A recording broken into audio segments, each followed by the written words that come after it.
Progress.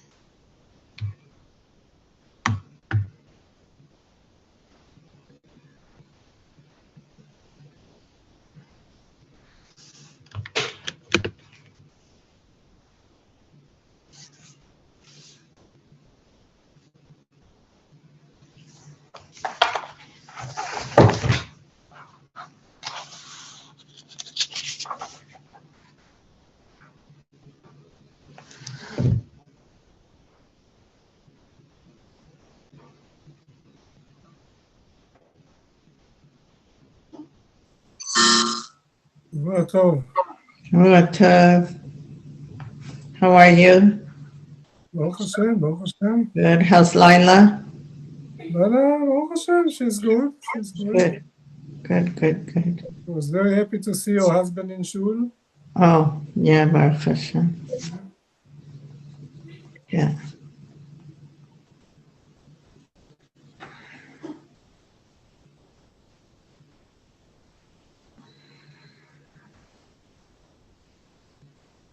We getting any prizes that we are the first? Yeah. I don't think so.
שבוע טוב, מריה. שבוע טוב. שבוע טוב.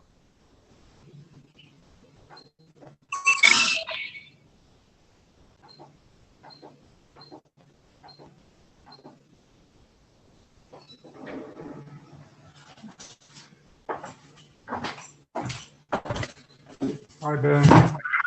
Hi, Ben. Hello, Mario. Benny. Hi, Peggy. Hi, Peggy, שבוע טוב. Hi, Shabbat Tov. Benny, can... I hear you. Yeah, okay. Well, you come on now. We should... Hello. שבוע טוב. Ernie. Yes. Can you do this shir also, Li'ilu Nishmat, for Yosef ben Shlomo Aryeh? The shir tonight could be Zecha Nishmas Rabbi Brunner, Rabbi Shlomo Yosef, right? Rabbi Yosef ben Shlomo Aryeh. Shlomo Yosef and Shlomo Aryeh. Yeah. His neshama should have an aliyah. Amen. It's yours for all of them.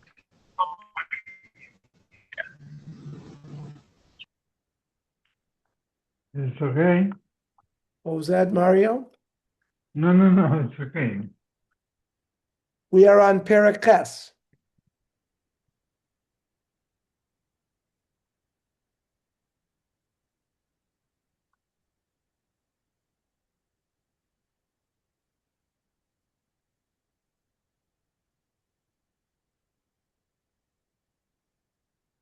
Vayamahu, that day when they hung Haman, we finished last week that Haman was hanged.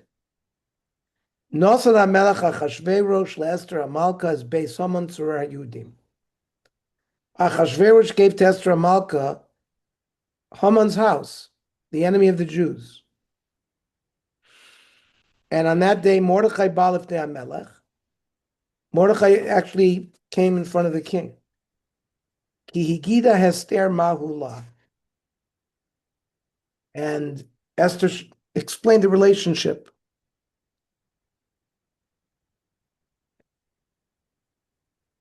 There's the decree of killing the Jews had not been revoked.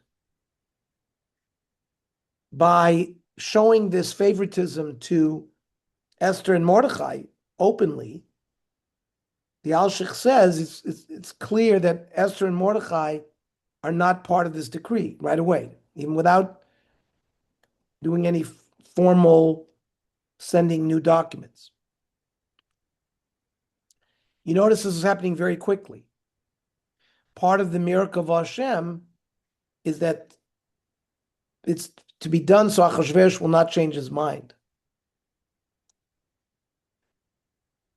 Rav Eliezer of Worms says that Mordechai came without permission because with Haman was the one who created this law that you shouldn't go to the king without permission. And the whole point of Haman was to prevent Esther from having access to the king.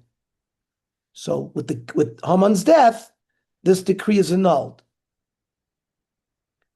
We've been learning up until now that Mordechai's place was Bishar HaMelech.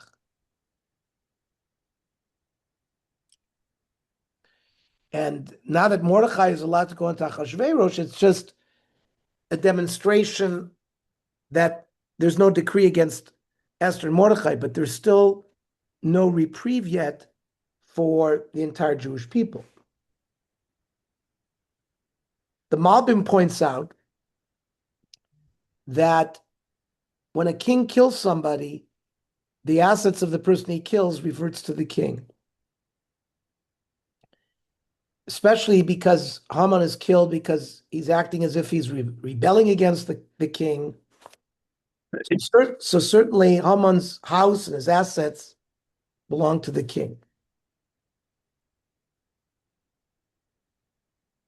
By giving the assets to Esther, the Malbim says, he's showing that Haman wasn't hanged because he was rebelling against the king, but because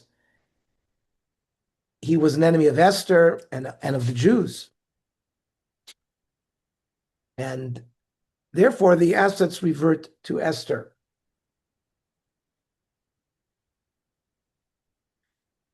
Here, Achashverosh is giving over to Esther like queenly power, in that anyone who rebels against her will also be like somebody rebelling against the king.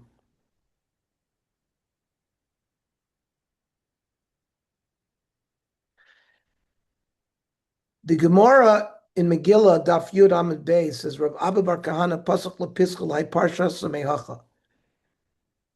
He would introduce this parak, Ches, with the following pasuk from Koheles. La Adam Shetov Lefanav, Natan Chachma V'Da'at, B'Simcha. Ze Mordechai HaTzadik. U'Lechote, Natan Inyan Le'asof Lichnos, Ze Haman. Late Tov Lefnei Elokim, Ze Mordechai Ve'Esther. So, the Gemara is darshaning the pasuk in Koheles about Mordechai and Esther.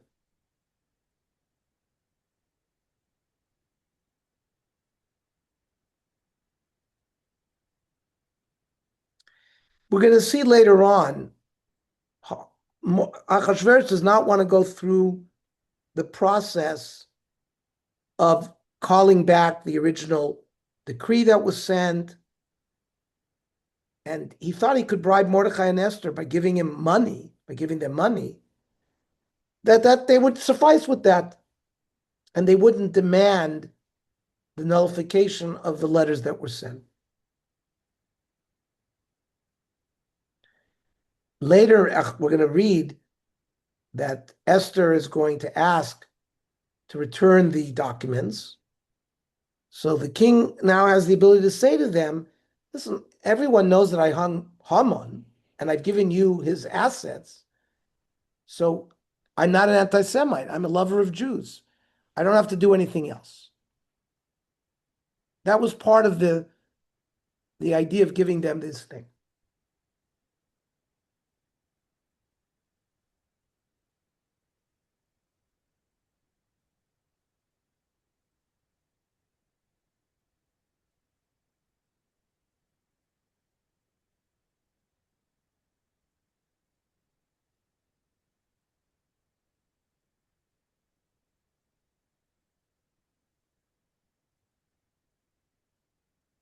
Now, by the way, when the end of this pasuk talks about Esther had told Achashverosh who she was, who her people was, so the Melech has a better understanding why Esther had to hide that she was a Bas Yisrael to stay alive because of this decree that Haman had done. Pasuk Beis. Vayasar HaMelech es tabato asher avir me'aman. Haman took off his ring, the signet ring, and he had removed it from Mordechai, and he had removed the ring from Haman. Vayitna leMordechai, and he gave that ring to Mordechai. Vatasem Esther et Mordechai al Beit Haman. Esther sort of makes Mordechai the executor of Haman's estate.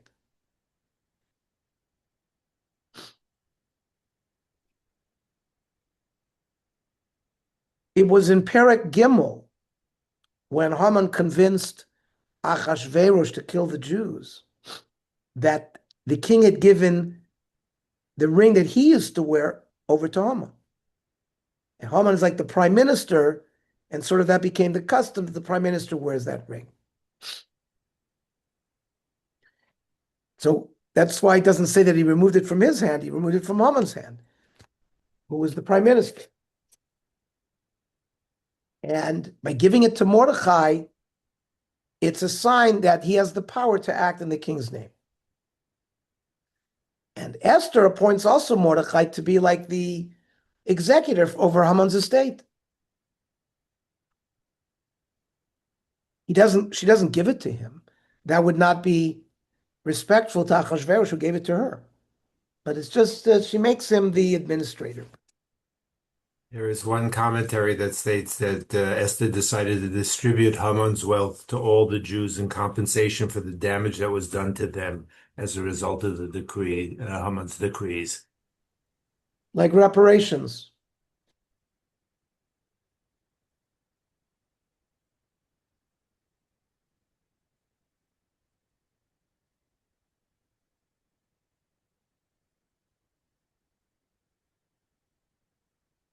When Yaakov Avinu gives the blessings to the Shvatim, Yaakov Avinu says, Ba'erev yichalek shalal, to Binyamin.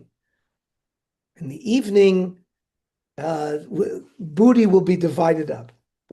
And this is a remish, Mordechai ve'Esther yischalku b'shalaman, that Esther and Mordechai are going to get the booty from Haman.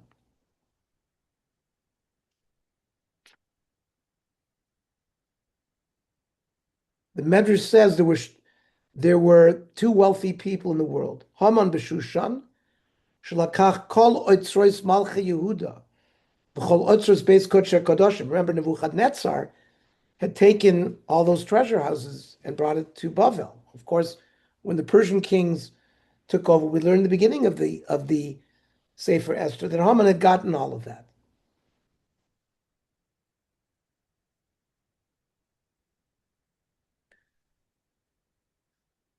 One of the midrashim says that we learned that the gallows that was 50 amasai came from the Teva, but there's another shot that he came from the Kodesh HaKadoshim, and he was part of the army of Nebuchadnezzar that destroyed the Beis Hamikdash, and that's also where he found some of this treasure.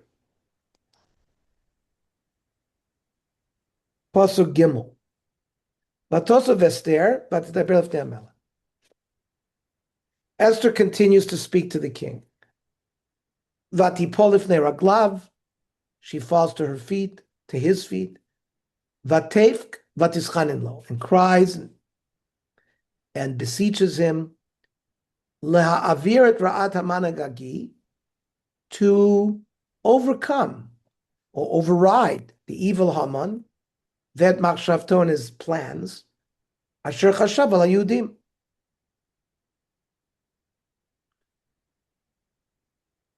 Even though Mordechai seems to have been appointed the prime minister by Achashverosh, Esther doesn't really know whether Mordechai is going to have any influence over Achashverosh. So she saw that previously she was effective in her beseechings to Achashverosh. So she takes the initiative, again, to try to override the decree.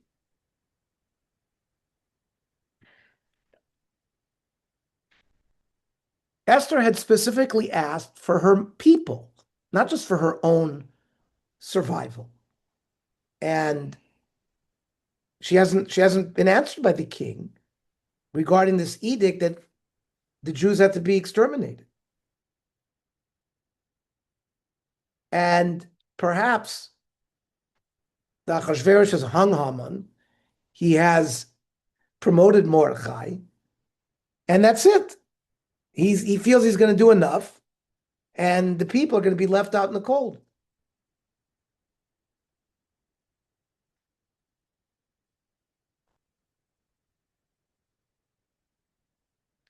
The Gross says, when it says Vatosef Esther, he hosafat ruach hakodesh.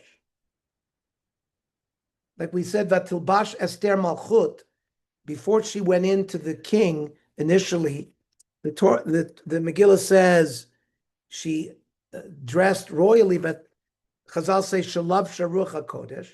Here, the Vatosef Esther is Hosafat Ruach HaKodesh. It's more divine help from HaKodesh Baruch Hu. Because now, again, to convince Achashverosh, she's going to need HaKodesh Baruch Hu's help.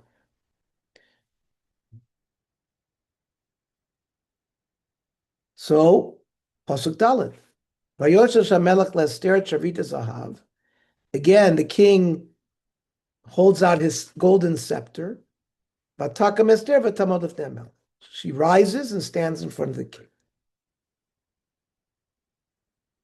Previously, when he held out the scepter, it was clemency, because the rule was if you came to the king without being called, you'd be killed. So initially, at the first meeting, when he held out the scepter, it was just personal clemency. Here, the Monos Alevi, the Meforshim say it's encouraging Esther to speak her mind. Pasuk K. Vatomer al melech tov. If it pleases the king, v'matzati chen lefanav, and if I have found favor in front of the king, v'chasher devrav melech, and the proposal seems to be correct in front of the king, v'tovani beinav, and I am pleasing to him, yikatev, he should write, la'ashiv et hasfarim, to countermand or return the dispatches, which contained machshevet Haman ben Hamdat, the plans of Haman, asher katav, who had written la'abed et hayudim, to exterminate the Jews, asher b'chol midrat hamelech.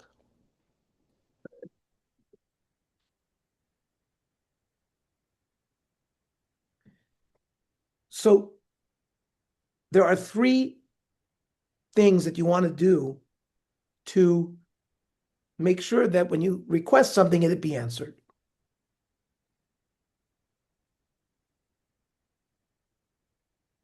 The person who's listening to the request, it should please them. The person who asking for the thing should be liked by the person who's being asked from. And what's being asked should be proper. That's how the Vilna Gaon sees how Esther introduces these things.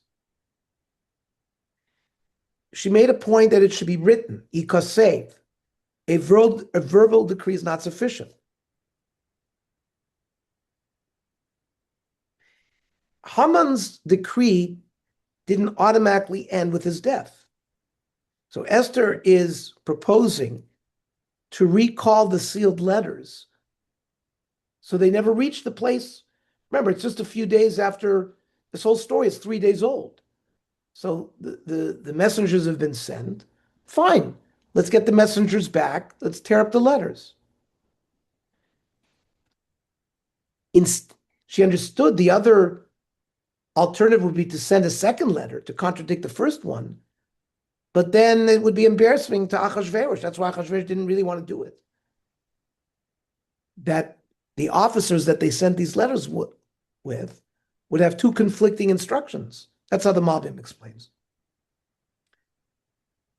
But most of the Mefarshim says Lashid means to nullify. Now, Persian law said that a royal decree cannot be revoked. But Esther is describing these decrees as Machshavas Haman, not the king. So Esther's trying to make the argument that this is not a royal decree that falls under this rule that you can't revoke it, but it's Haman, so you can revoke it. Additional explanation is that Haman discussed it with Achashverosh, but Achashverosh never signed the decree. It was all in Haman's writing, and it comes up with legal arguments for why she tries to argue or discuss with Achashverosh. Here's the reasons why you can annul it and change the decree. And that's the first one of them. Mm-hmm. And that's why she's coloring it as all Haman's and not the king's. Pasuk Vav. Ki echacha uchav ra'iti b'ra'a she'imtzatami. By the way, we read this pasuk with the tune of Echa, because you can see the word Echa here, right? How could I bear and see the evil that could befall my nation? Ve'echacha uchav ra'iti ba'avdanet moladati. Bear witness to the destruction of my relatives. So it's not just a matter of her people. Esther is telling Achashverosh, this is going to affect me. My emotional well-being is going to be affected by this. And that she wants a favorable response to her request because it's going to affect her. She would die of aggravation.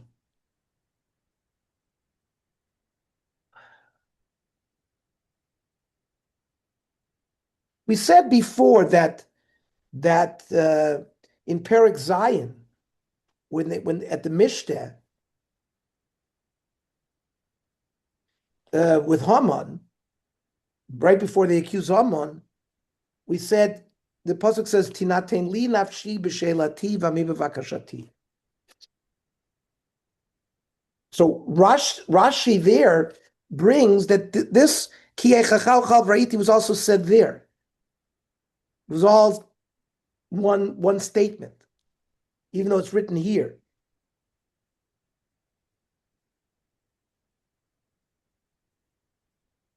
And it was said here because yes, Esther has been taken out of the Gzeira, but now it wants to be added to the people as well.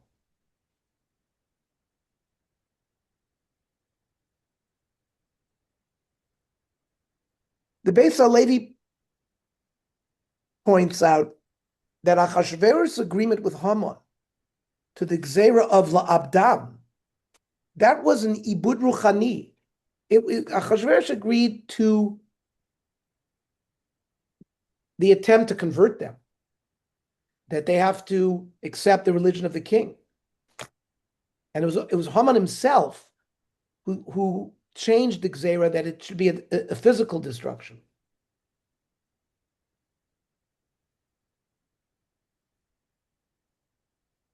And that's where she mentions the Ovdan Moladati. I wasn't prepared to accept any of it, including the loss of their religion.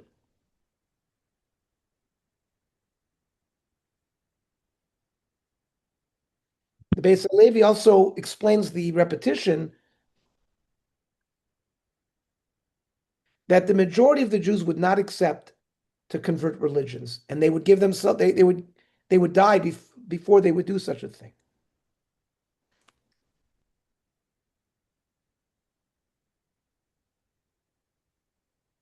And the Moladati is those that cannot stand the test, and they would accept to be Meimir Das. Both is a loss, because if you give up your Jewish religion, you give up your individuality as well.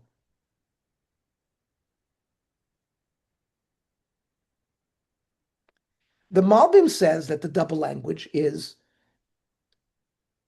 this is now the day after Pesach, right? And the decree is not until Yud Gimel Adar, 11 months from now. The enemies of the Jews know that they have permission to exterminate the Jews on Yud Gimel Adar. But basically, Jewish blood is now cheap. And they're going to be chepid and bothered from now until then.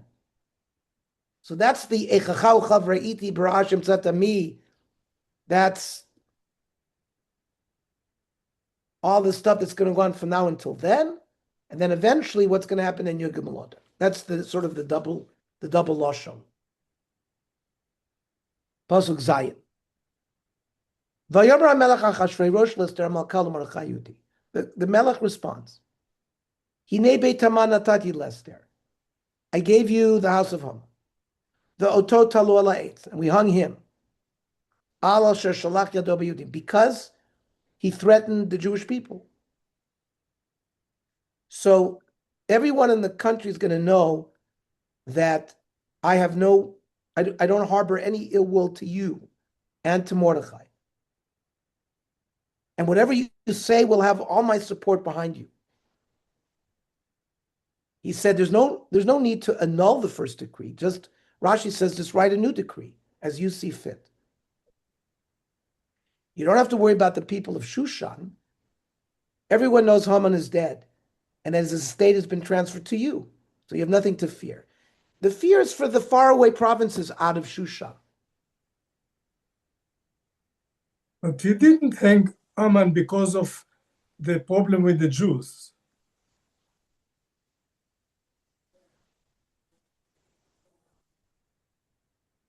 Well, we talked about many reasons why Achashverosh hung Haman. That was part of it. Because we explained, like I said tonight again, that it could be that Achashverosh had no intention that the Jewish people be actually exterminated. That you could force them to change religions, that it was a surprise to him. That's according to one pshat. There's other pshat, no, that he knew everything about it. But that was one of the reasons he was upset with Haman. Of course, there were other factors that led to Achashverosh. That's through Hashem. He falls on Esther's bed, causes to be jealousy. Is that what you're referring to? Yeah. Yeah, but we learned that it just was sort of piled onto pile. And the fact that he was told that Haman wants to hang Mordechai, and Achashverosh had just finished honoring Mordechai. So that was another knock. He's sort of being moired b'malchus. So I think there were many reasons why Haman was hung.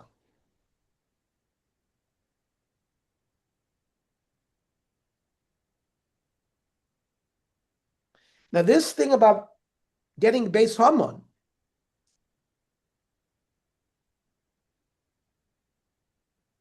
we've learned when we learned about Shaul HaMelech, when you wipe out Amalek, you are not supposed to take their booty. Do you remember? What was the problem with Shaul HaMelech? Shmuel comes and he hears sheep. Remember, he hears sheep bleeding. And he says, what's the noise of this sheep that I'm hearing? So Shaul has to explain, the people took the Meitavat son to offer a korban. But in the order that Shmuel gave to Shaul to wipe out Amalek, you have to wipe them out completely. Noshim v'taf and all their shlal. So this acceptance of Beis Haman by Esther and Mordechai, how did they take it? So we know there's certain dinim that apply. We were told about Ammon and Moab, what we're supposed to do with them. But Ammon and Moab were eventually conquered by Sichon. So the Gemara says, Ammon and Moab taru b'Sichon. It's like once Ammon and Moab is not independent, so all the various laws that apply to Ammon and Moab don't apply either. So the same thing here. Once Haman was hung by Achashverosh, so we said before, the assets of Haman belong to the king. So it doesn't belong to Amalek anymore. So just like Ammon and Moab tiaru b'Sichon, these assets of Amalek were nitar by Achashverosh. So what does Achashverosh tell them to do? Pasuk Ches. Ve'atem kisvu al Yudim katov beinechem. You write whatever you want to write. B'shem HaMelech, the name of the king. V'chismu b'tabas HaMelech. And sign with the king's signet ring. Hichtav asher nichtav b'shem HaMelech. Because previous writings that were written in the name of the king, v'nachtom b'tabat HaMelech, and were sealed with the king's signet, ein lashi. We can't revoke it. So they gave them permission to override Haman's decree by writing a new decree.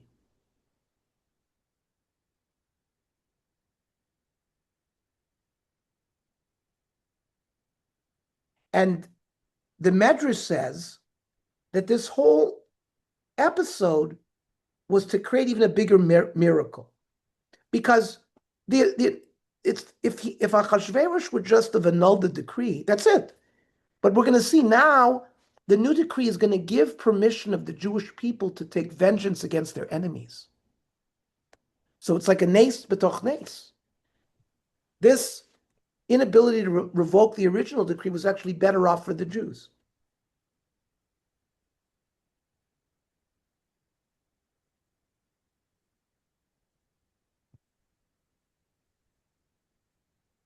The Ibn Ezra and the Ralbag say that this second letter that was being sent out was written in the name of the king and sealed by his own hand, as opposed to the first.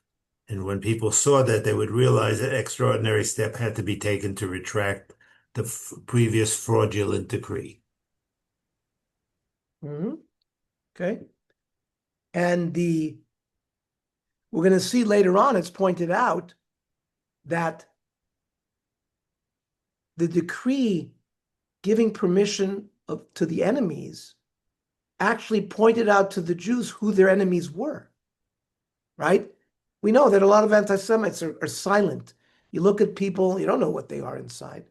But the decree to give them permission, so those enemies got busy. Well, that identified for the Jewish people who their enemies were, and so that in the end they could destroy them.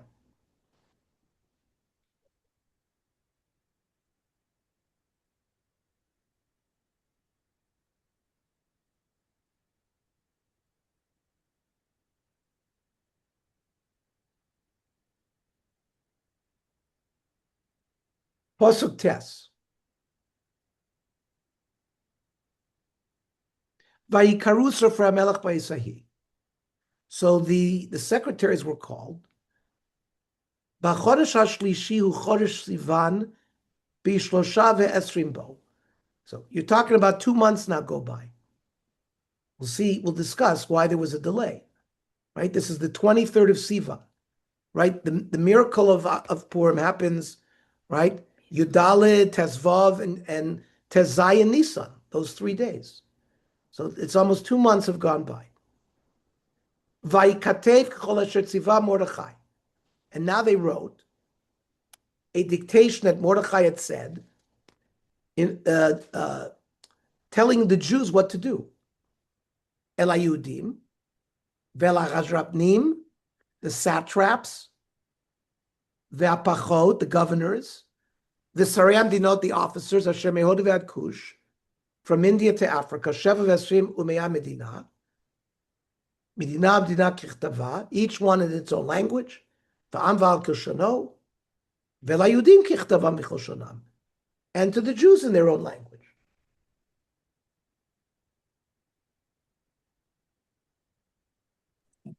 And what's a satrap? What is that? A provincial governor in the ancient Median and Persian empires, Uh-huh. acting as a protector of the kingdom and a royal representative to manage vast territories. Susie just looked it up on AI. Yeah, on AI, yeah. Because I couldn't understand. Oh, everybody translated as satrap. What is satrap? Okay. Yeah, no. By the way, Pasuk Tes, until Pasuk Tes Vav, right? 9 until 14, until we get to Umordechai Yatzon of Melech Bevush Malchus. This is like a digression. It's describing sort of the technicalities. We sort of are like a narrator is telling us what happens in the background, but the narrative actually picks up after Pasuk Ches in Pasuk Yudal. But we're told that on the 23rd of Sivan, the Sofrim are writing. And why is this put here? Because Achashverosh has just given instructions to Mordechai and Esther to write new instructions, so it's put here. Now, why did they wait the 2 months before writing this edict?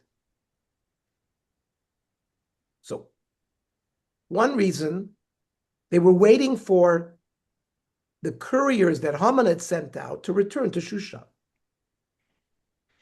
He wanted these new letters to be delivered by the same couriers.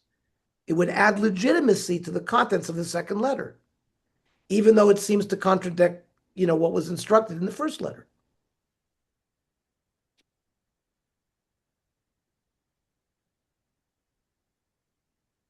Now, Haman had sent 3 documents to each province to give to the satrap, the governor, and the officials.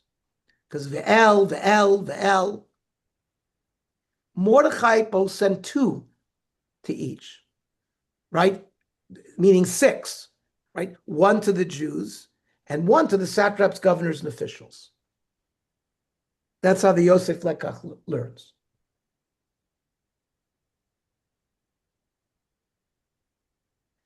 Now, the period of Haman until he was hung, when he was elevated, was 70 days.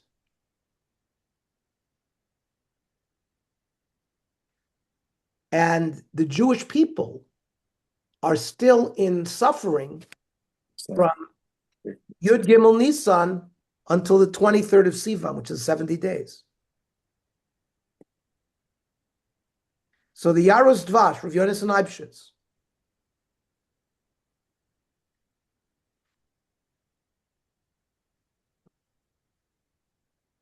because really the Jewish people were high of destruction for the things that they had done, either bowing down to the Tzelem or benefiting from the Suda.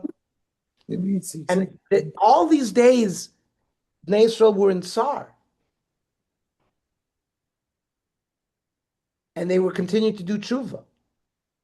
And just like the lives of a person are 70 years, like this represented a complete kapara as if they had died. That's how the Yaros Dvash learns. The Ralbag says Achashverosh is so angry with Haman that Esther didn't want to go back to discuss all of this until this period of time so that he could cool off. But the Gra gave the answer we said before, that they wanted to wait until the original couriers came back. It would give it more legitimacy.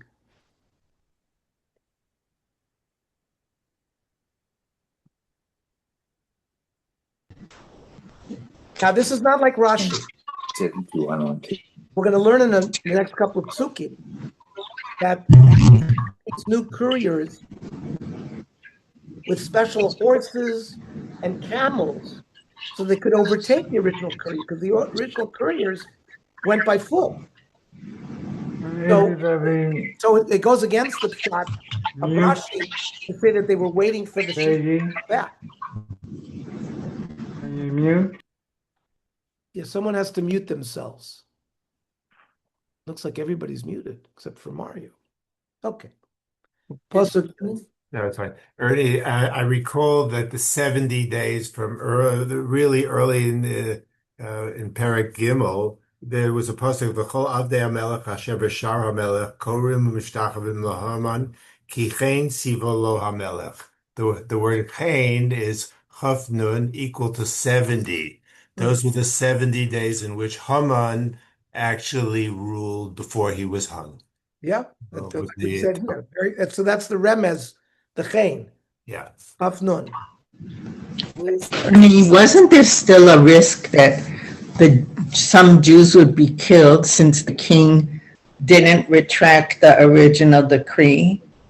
I mean, the Jews were given permission to fight back, but the original decree still stands.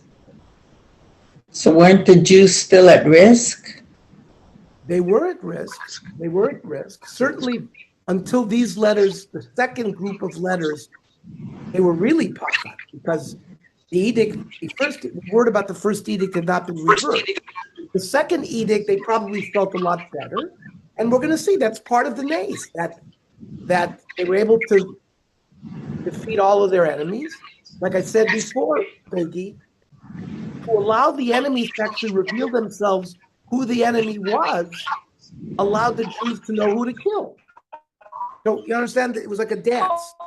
They had to be maybe at risk in order to see exactly who the enemy is. They have to be in order to see exactly. Someone has to mute themselves because there's some noise. It looks What was that? I don't know. Sometimes I don't know. Is it just rebound? I think it's rebound. It's rebound. And we'll discuss, that'll come up. What Faggy asked will also come up down the road when we talk about when they send out the letters. So Pasuk Yud. Vayichtov b'shem HaMelech al Chashverosh. It was written in the name of the king. V'yachtom b'tabas HaMelech, sealed with the signet ring. Vayishlach Sfarim. The documents were sent b'yad haratzim, basusim, so horses, rochvei harechesh ha'achas tranim. These are riders of swift mules, bred of mares, bnei ramachim, asher nasan hamelech, layudim asher b'chol ir ve'ir, that the king grants the Jews the right, lihi kahel, to organize, gather, v'lamod al nafsham, lashmid, larog, labeid, to destroy, slay, and exterminate at kochel am umdina, any army or any people that threaten them, atzarimosam, taf v'nashim u'shlolam lavos, and they can plunder their possessions. That's the new decree. You notice they have to organize and unify as part of getting Hashem's assistance. We need achdus. And they could organize their self-defense, and have armies, but only against those that threatened them. And they were given also specific permission to be more aggressive against the Bnei Amalek if they knew that they were Bnei Amalek.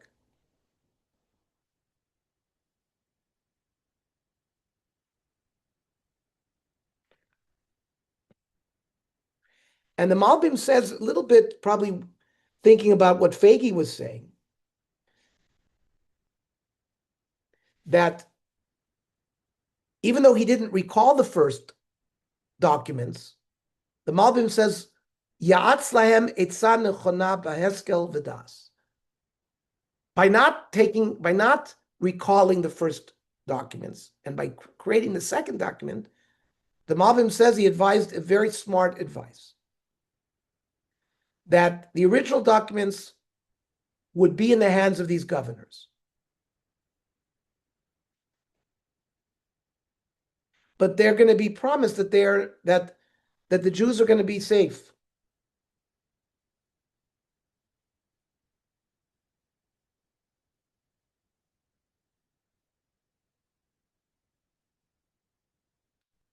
Now, the original document said, Lashmid la rogel abeid. It's not clear from the way the Malbim learns, Lo piresh b'geres harishonam et mi hashmidu. Who's going to be wiped out? And later on, the second documents are going to say, where it says, An umdinat sarimotam, which is going to be the enemies of the Jews. And that it would be the Jews that would destroy the people that come against them. So that the second document is really an explanatory document to the first. And like I said before, I think the Mishmeres Eliezer is the one who says that it was all a Tovat HaYudim, she'al yedei ha'igrot halalu yarimu sonei Yisrael et rosham. The enemies of the Jews would raise their head. V'hititkaleh sinah kvusha b'libam. And the latent anti-Semitism that's in them would rise to the surface. V'yedei kach yakiru v'yadu haYudim mi'em oivehem evakesh ratam. Who are the Jews that don't, who are the Goyim that don't like them? I think that's a very good shot.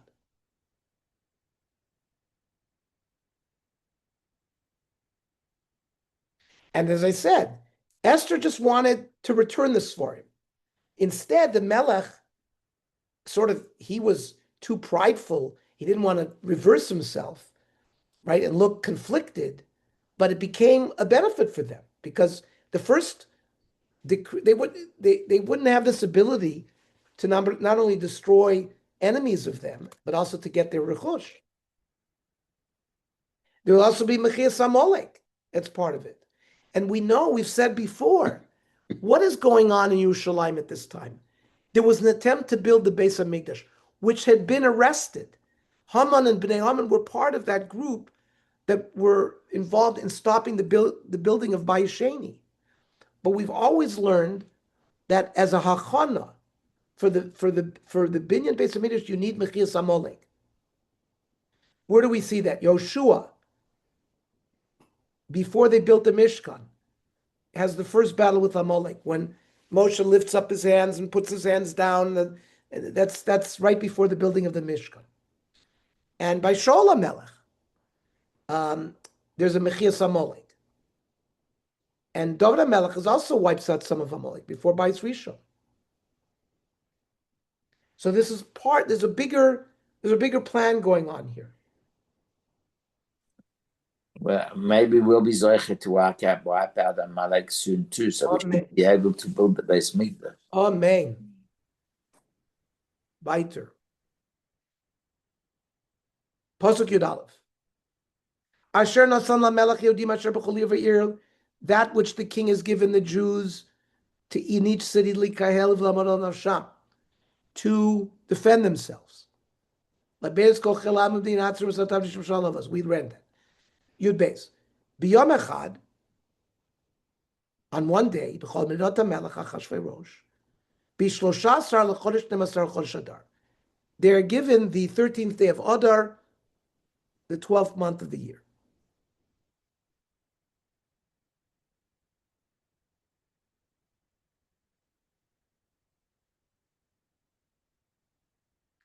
And Mordechai tells them they only have one day because he wants to show that really self-defense is their motivation and not taking spoils.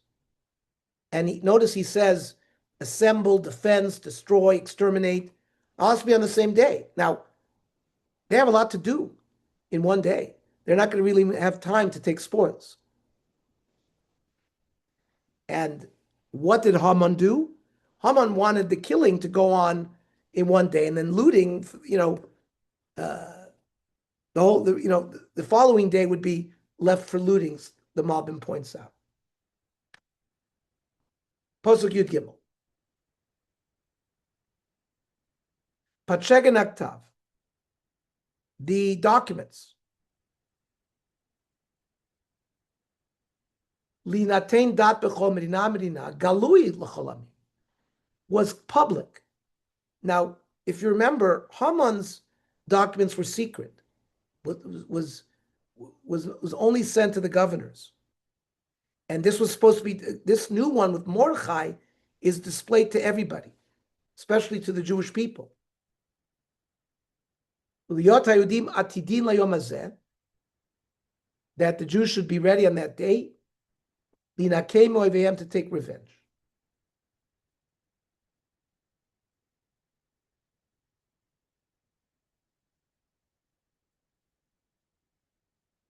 The word atudim, it's written in the, if you look in the Megillah, it's written with a vav, atudim.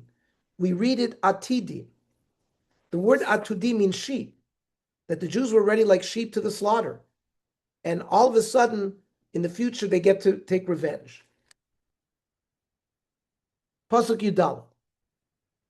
Haratzim, the runners, Rochvei Rechashach Ashtranim, the riders of the mules, Yatsumu Voalim, ran out, confused, urgent, Utchufim B'dvar HaMelech, the Hatat Nitna B'Shushan HaBira, and it was also given in Shushan.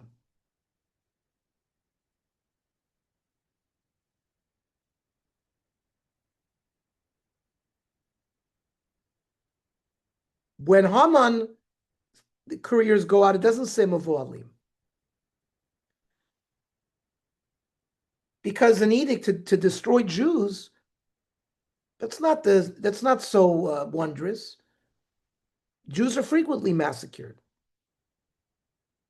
So over there it just says Yatsu Tchufim. They went quickly. But here where the decree is to protect the Jews, and it's in favor of them, everyone is bewildered. They don't really understand what the king is doing here. Once the couriers are dispatched and gone, and it's too late for the anti-Semites in Shushan to influence the king against sending them, then they distributed it in Shushan.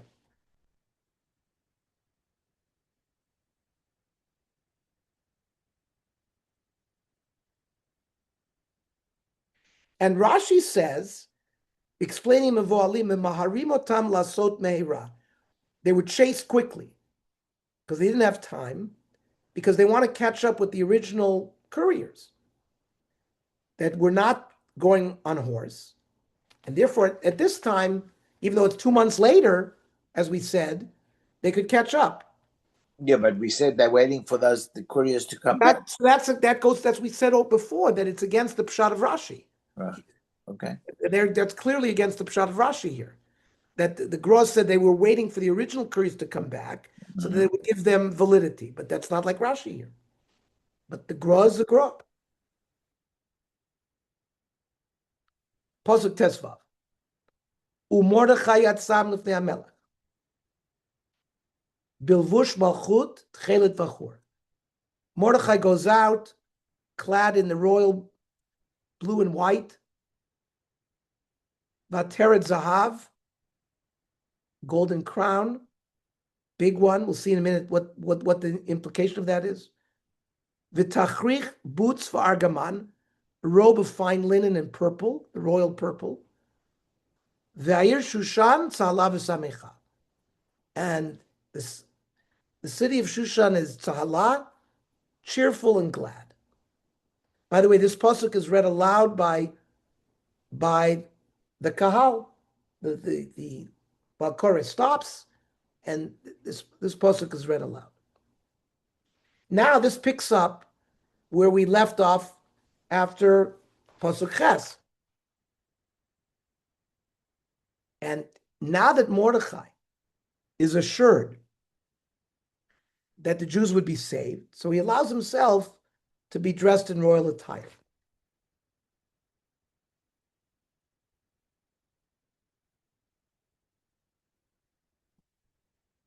Mordechai used to walk around in sak ve'efer because Rav Galiko says because he had wandered around, and that therefore he has a zchus of walking around now in royal garments. Interesting. The Or HaChaim says that in front of his crown he had his tefillin on, tefillin shel rosh. Right. That's why he had to have a law. That's why it says it was a golden Gold, it was big because it took up the place. Let's ask a kasha on what Bernie brought up. The Targum says he wore tefillin that was covered in gold, so that the people would know that it's Mordechai the Yehudi. Like it says, "V'ra'u kol amei haaretz ki shem Hashem nikra lecha." Now we have a problem because the Mishnah says that you cannot wear tefillin that's covered with gold. So the Noid of Yehuda says that's only if you write the parshios in gold ink. But if the batim, it's okay. That's how the Noid of Yehuda explains.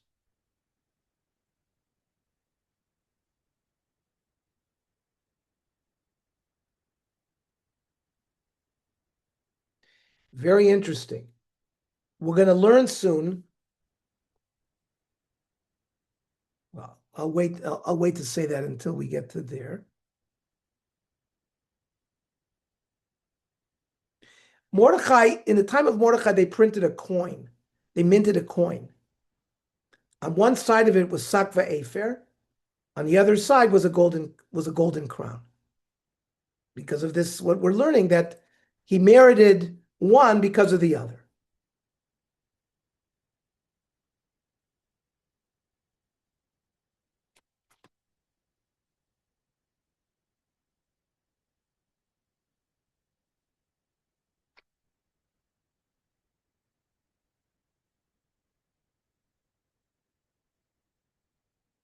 We know the Gemara that says Tcheles is doime l'rakia, right? Tcheles is blue, so it looks like the sky. V'rakia doime l'kisei hakavod.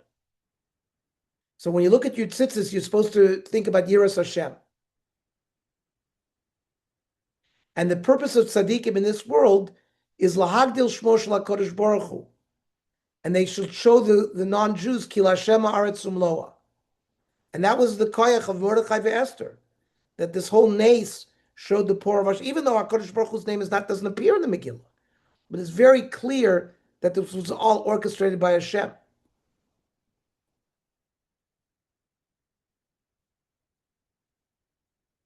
Let's read the final pasuk.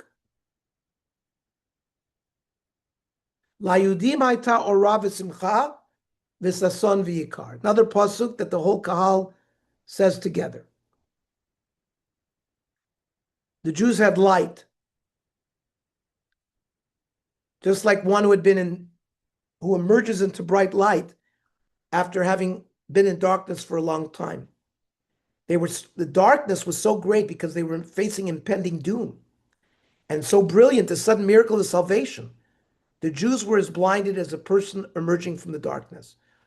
You know, when I was reading this, I was thinking about the time after the 6-Day War. I mean, I was in the 6th grade. Tzvi Elad is older. I don't know if Tzvi is still on the... There's a number of older people here, or older than me. The few weeks prior to the 6-Day War, it was doom and gloom. They were talking about this another Auschwitz, that they're going to, the Arabs are going to push everybody into the sea. And the quickness and the alacrity of the victory in the 6-Day War, it's very similar to the description of this kind of coming out of darkness into light. The Gemara in Megillah 16b says, Ora zu Torah, Simcha zu Yontiv, Sasan zu Mila, Yakar zu Tefillin. And we've been told that part of Achashverosh's, some of the decrees, they weren't allowed to study Torah. Now they could resume the study, and they could continue the mitzvahs of Yontiv, Mila, and Tefillin. The question is, why does the Megillah couch this in a metaphor? Why not say, La Yudim Haita Torah v'Shabbos v'Mila v'Tefillin? Why do you use metaphors? Now they understand the true nature of light and simcha and yukar. That they once thought that the true source of light is the sun, but now they realize that the Torah is the true light. Ernie, isn't it spiritual light that they're seeing? Esther was constantly asking them to do a tshuva because they had sinned. So in darkness, it's a metaphor for that as well. Yes, absolutely. What I just said is this, in the name of the Sfas Emes, that now they understand the true essence of Ora, that it's really Torah. If they would have said Torah, we wouldn't understand that really Ora is Torah.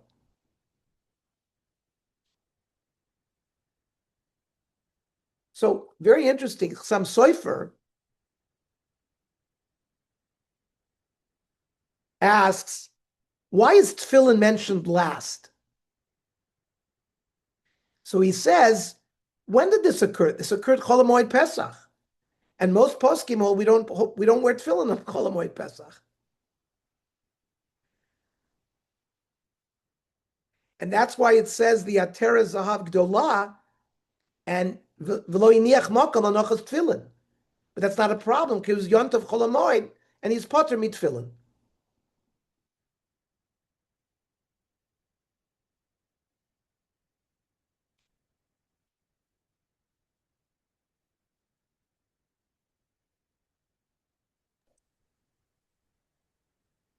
We have a lot more to say on this last pasuk, so I think what we're going to do is we're going to stop here. We're going to stop here. Nisan was in Sivan.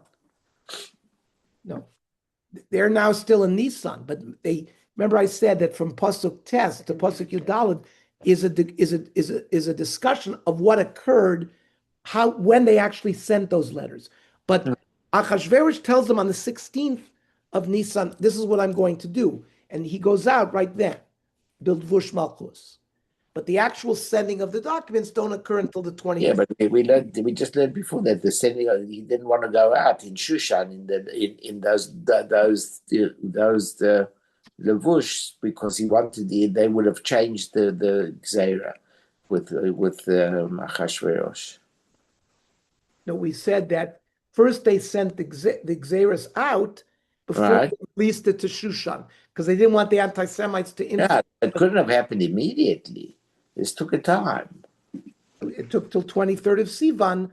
Remember, we discussed why did they delay? I understand. So to say that it's got to do with Pesach over here, I'm not sure if the Pesach they were doing all those things. He was in the Vush of Malchus, the way we learned before.